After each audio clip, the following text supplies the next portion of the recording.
ನಮಸ್ಕಾರ. ನನ್ನ ಹೆಸರು ರಾಕೇಶ್. ನಾನು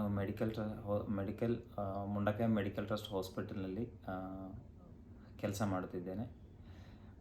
ಈ ಹಾಸ್ಪಿಟಲ್ನ ಪ್ರತ್ಯೇಕತೆ ವಿಶೇಷ ಏನೆಂದರೆ, ಇದು ಒಂದು ಕಾಡಿನಲ್ಲಿರುವ ಜನಗಳಿಗೋಸ್ಕರ ನಿರ್ಮಿಸಿರುವಂತಹ ಒಂದು ಹಾಸ್ಪಿಟಲ್. ಹಾಗೆ ಇಲ್ಲಿರುವ ಜನಗಳಾಗಿರ್ಬೋದು, ಹಾಗೆ ಬಡತನದ ಮಕ್ಕಳಾಗಿರ್ಬೋದು, ಹಾಗೆ ಇಲ್ಲಿರುವ ಬಡತನದ ಯಾವುದೇ ಫೆಸಿಲಿಟಿ ಇಲ್ಲದೆ ಇರುವ ಜನರಿರ್ಬೋದು, ಅವರೆಲ್ಲ ಬಂದುಬಿಟ್ಟು ಅವ್ರಿಗೆ ಉಚಿತವಾಗಿ ಹಾಗೆ ಎಷ್ಟಿರುತ್ತೆ ಅಷ್ಟು ಸಾಧ್ಯತೆವಾಗಿರುವಂತಹ ಸಹಾಯವನ್ನು ಇವರು ಹಾಸ್ಪಿಟಲ್ ಮಾಡ್ತಾ ಇದ್ದಾರೆ. ಸೊ ಇದು ಬಂದುಬಿಟ್ಟು ಕೇರಳದಲ್ಲಿರುವ ಕಾಂಜರಪಳ್ಳಿ ಎಂಬುವ ಡಯಾಸಿಸ್ ಒಳಗಿರುವ ಒಂದು ಹಾಸ್ಪಿಟಲ್ ಆಗಿರುತ್ತದೆ. ಇದರಲ್ಲಿ ನಾವು ಪ್ರತ್ಯೇಕವಾಗಿ ಎಲ್ಲ ಫಾದರ್ಸ್ ಅಂದರೆ ಕ್ರಿಶ್ಚಿಯನ್ಸ್ ಇರುವ ಫಾದರ್ಸ್ ಅವರು ನೋಡಿಕೊಳ್ಳುತ್ತಿದ್ದಾರೆ.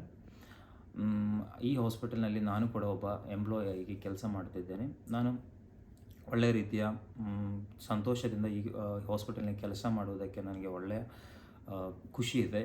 ಹಾಗೆ ಒಳ್ಳೆಯ ಅಭಿನಯ ಕೂಡ ಈ ಹಾಸ್ಪಿಟಲ್ನಲ್ಲಿ ನನಗೆ ಸಿಕ್ಕಿದೆ, ಹಾಗೂ ಕೂಡ ಇನ್ನು ಮುಂದೆ ಸಿಕ್ಕುತ್ತೆ ಎಂದು ನಾನು ಈ 2-3 ವಾಕ್ಯಗಳೊಂದಿಗೆ ನಿಮ್ಮಲ್ಲಿ ಬೇರ್ಪಡಿಸುತ್ತೇನೆ. Thank you.